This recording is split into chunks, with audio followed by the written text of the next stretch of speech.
Yo, everybody, what is going on? Welcome to today's video. Hope you guys are having a great day. We got to watch some college football today. There's like only a couple games on, but Saturday, when you guys are planning on betting, it's the big day, and that's why we're going to be going over my favorite PrizePicks, underdog, sleep, or whatever DFS app you use.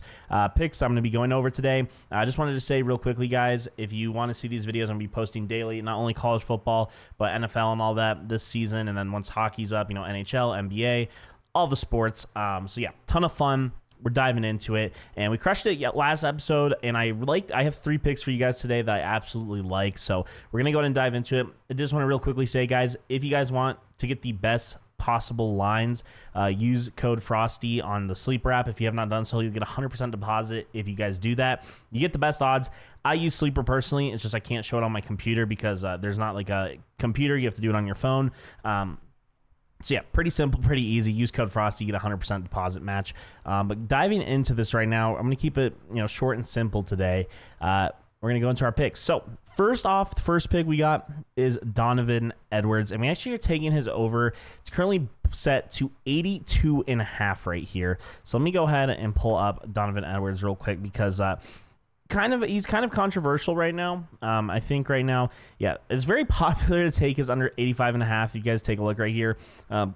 Obviously, statistically, and everyone knows this, but previously he was, RB2 on Michigan. They had Blake Corum. Blake Corum's gone, and even though they had Blake Corum in the national championship game here, you saw his upside. You saw Donovan Edwards' upside. He's very capable of hitting over 82.5, and I think right now, if we take a look, I have to use an underdog because PrizePicks isn't legal in my state. That's the whole thing here. But 82.5 rushing yards, I'm taking his over, and there's a lot of reasons for this. So first off, if we go back here, the actual matchup, they're obviously Michigan is playing Fresno State, blanked right there. But the big thing, he's RB1 now, and Michigan doesn't have a quarterback, okay? And in this situation, Donovan Edwards is the vet. They're going to rely on him for most of the game. I would not be shocked if he breaks out for a 60-yard rush in the first play of the game, to be honest, and then it's just a couple, garbage, 5-10-yard runs.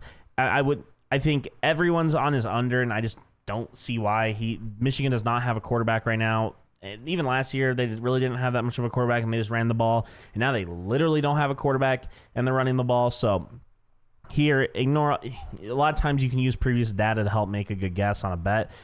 In this situation, he's RB1, and they don't have a quarterback. He's literally going to be forced to run the ball. And I'd imagine, I honestly am confident to the point where I think this will probably be covered by halftime. But even if I'd imagine he's going to be around that 60, 70 at halftime at worst. And yeah, that's what I like right there. So Donovan Edwards, I'm taking him over 82.5. I'm imagining by time, because I'm recording this about, 12, 15 hours before the game. Oh, wait, no, this is at 5:30. So yeah, this is a lot of time. I imagine this line's going to go up. I'm imagine this line will get to like 87.5 to 92.5 range. So yeah, first play there, Donovan Edwards. Like the data, and oh my gosh, I'm so bright on that screen. Continuing on though, pick number 2, keeping it in the Big Ten, Emeka I never know how to say his name, Egbuka. I have him under 26.5 longest reception, and doing the research on this is actually super, super interesting because you think Ohio State. Now, obviously, a lot of people are going to say, well, obviously, Marvin Harrison Jr. is now in the NFL, so this opens up his target share and all that. I think Ohio State, in my opinion, is, I don't know if they're the best team in college football, but they're definitely one of the best teams. They also got a new quarterback this year, and I like his under at 26.5. If you take a look at his last 10 right here, he only covered this line once, and that was against Youngstown. And the reason why, it's 28. He barely covered it. He gets close. If you take a look at Minnesota right here, we're taking a look. I mean, obviously, I would say Akron is going to comp very, very similar to like a Youngstown, a Minnesota, just like it's Ohio State. Again, you got to factor in, they don't have the same quarterback this year, so that is an aspect in this. But yeah, I do like his under here. It's a situation where these games for like the big programs, like especially Egbuka, who's been there for so long, you don't want them to get injured in a game like this.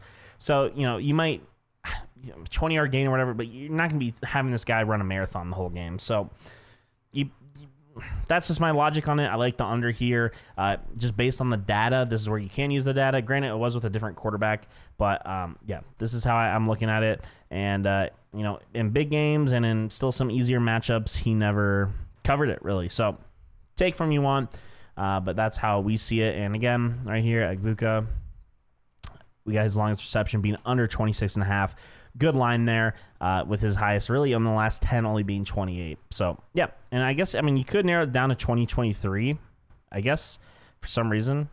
Was he injured? No. I don't know. I feel like this is not working correctly, but whatever. Continuing on from there.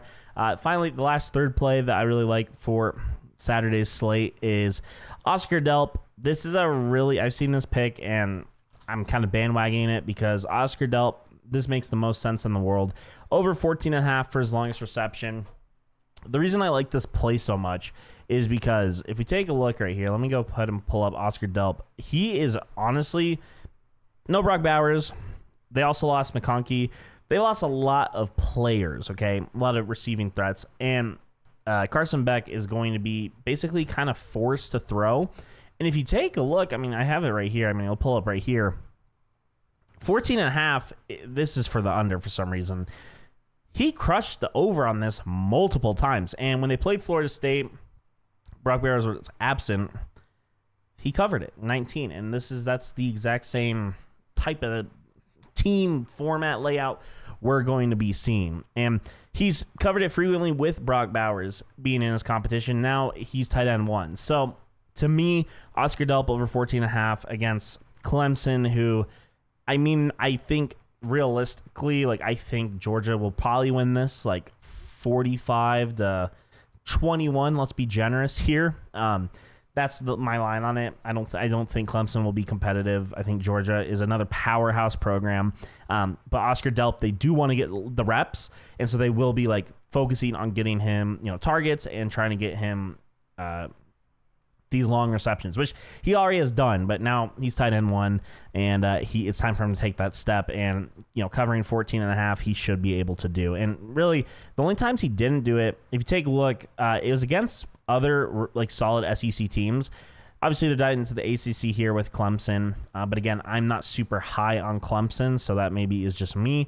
But yeah, if we take a look right here, what's their defense right now? I'm trying to take a look right now. It's too hard. It's the beginning of the season. That's the one issue. Is we don't have a couple weeks of data just to see how the teams look. But yeah, I'm just against Clemson's. Here, let's flip this right here. Okay, let's take a look at their defense right now. Yeah, I like this play. These are my 3 favorite plays for Saturday's slate.